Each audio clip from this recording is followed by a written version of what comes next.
Hey guys, welcome to our channel.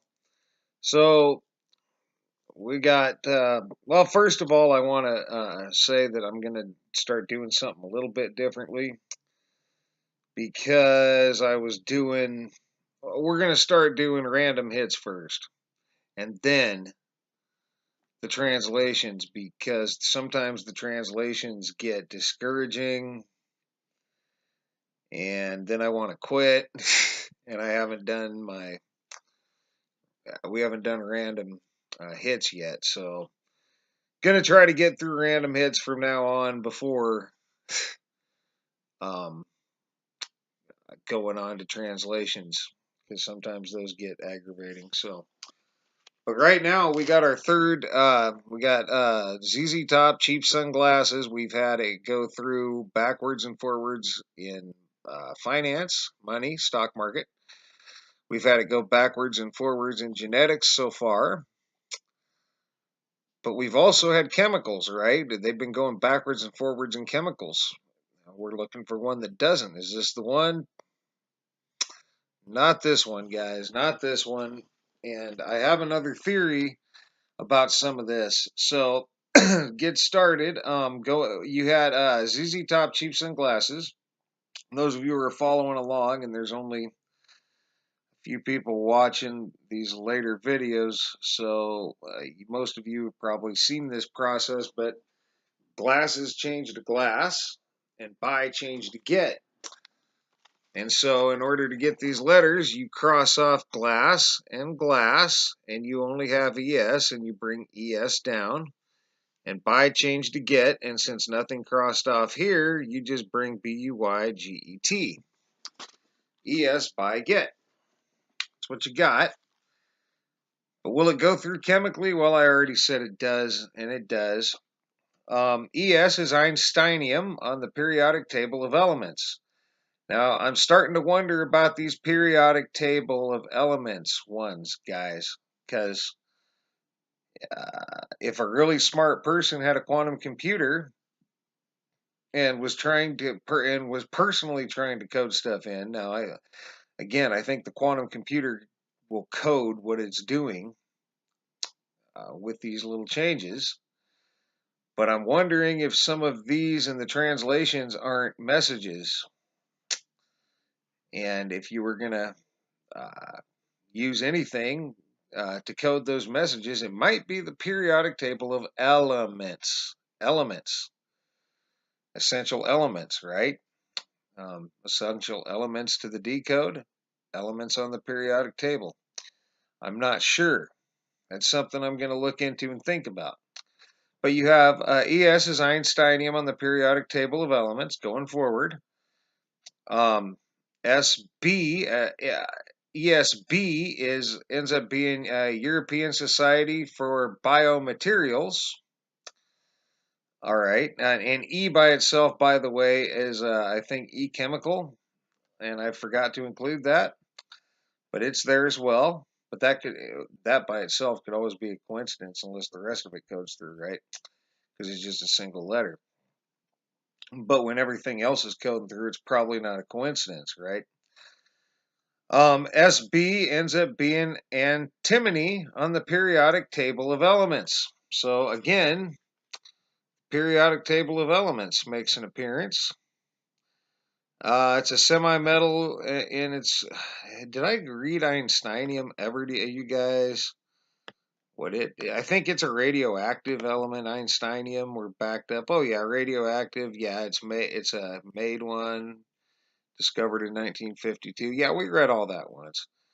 But this may be the first time that antineum came up, and antineum is used in the electronics industry to make some semiconductor devices such as infrared detectors and diodes. Used for so yeah, there you go.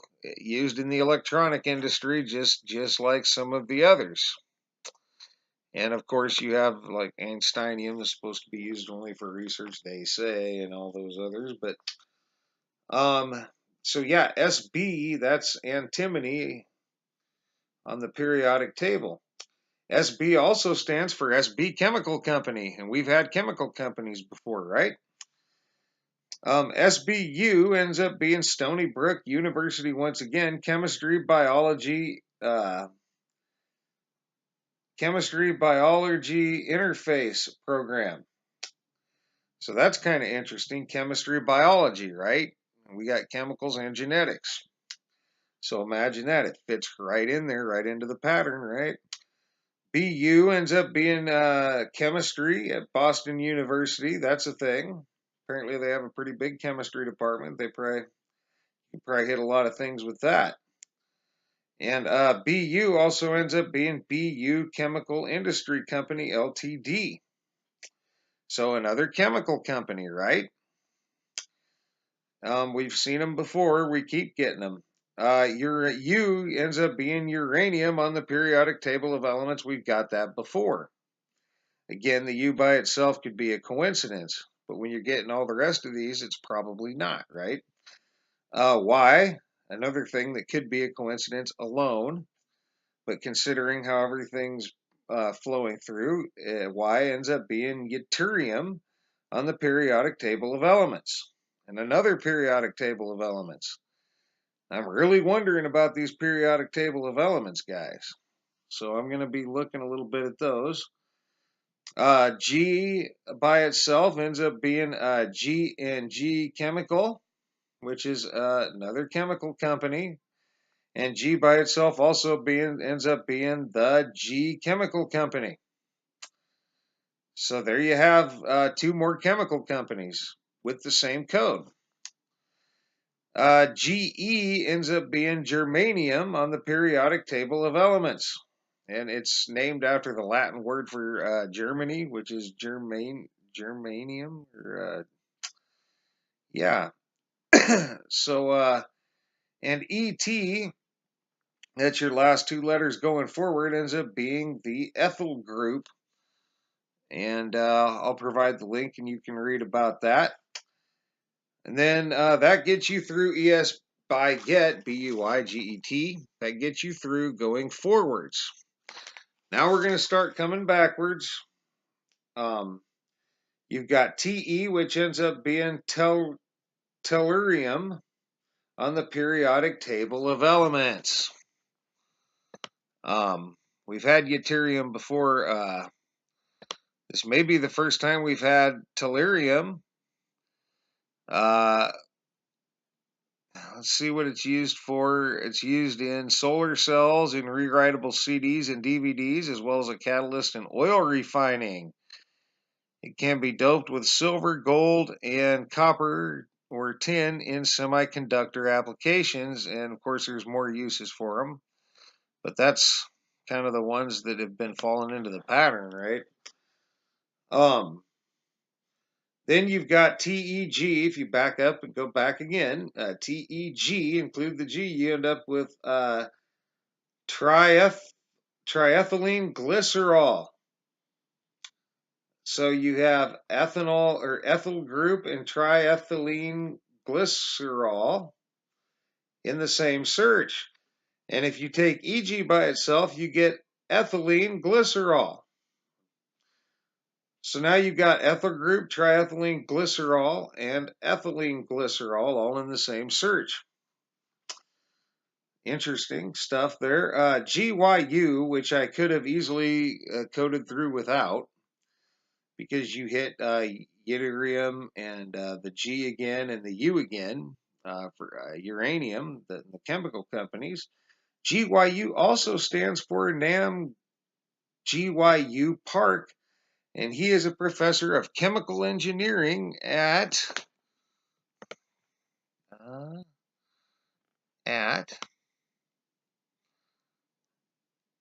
School of Chemical Engineering and adjunct professor at Department of Energy Science, Sung Young Kwan University. And it talks all about this guy, chemical engineering. So I had gotten away from people, but the people we were getting hits of people, and this guy is a professor of chemical engineering. It looks like he's got a lot of certifications going on there. So that's an interesting hit. BSE ends up being BSE Chemical Engineering. And BS by itself ends up being BS Chemical Company. Imagine that, another chemical company, right? And SE, your last two letters here, ends up being selenium on the periodic table of elements. And that gets you going forwards and backwards in chemicals, chemistry. So, once again, we have 1, 2, 6, we have 8 letters. And out of those 8 letters, we've gotten all of this data. This was our chemicals. We pulled all that out of 8 letters. Out of the same 8 letters, we pulled all this, and this was genetics, from this line all the way down. And from those same 8 letters, we also pulled all this finance. And it coded across forwards and backwards in all 3 of those categories.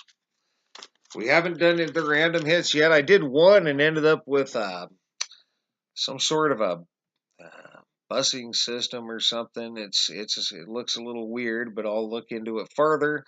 But I'm going to let this video go for now. This is going to be, I think, part 3 of Cheap Sunglasses Decode. And we will still do the random hits and see what we get there. And we will still do the decodes and see if the translations, and see if anything comes up there, maybe. And I'm still really thinking about these elements, guys. Something's really telling me there's something in these elements. They're consistent throughout these decodes. Even the ones we weren't putting into categories, they were still coming up. And that was, I mean, before we thought that it would ever fall into any category, guys. We plan to go back and do those by category and see if it sticks in the pattern or not. But I suspect they will, because all 3 categories came up in random decodes. So before we really knew what we were doing, or had a better idea of what we were doing, I should say. So back when we still thought that we were going to be lucky to get a hit or 2, here and there, as opposed to forwards and backwards several times. So, anyway, that's going to be it for now, guys. Thanks for all your thumbs up, thumbs down. Thanks for all your comments, leads, feedback, subscriptions. And thanks a lot for watching, guys. Thanks for your patience with all this. Sometimes answers aren't the easiest to come by. Especially, especially when you're doing what we're doing. They're definitely not going to be the easiest to come by. Like, we have all this information, and I know how, we know kind of how it ties together. We see a pattern. And we're going to get answers out of it. It's just a matter of time and patience. We have a lot more songs to decode. We have a lot more songs to put into the chart. We have averaging of the numbers to do, or of the percents to do, that we haven't done yet. And Live Oak, we haven't had a chance to get a hold of a tape measure yet, but when we will, we'll go ahead and measure our heights and see if we seem shorter. And that's going to do it for now, guys. Thanks a lot for watching. And for now, you guys have a great rest of your night.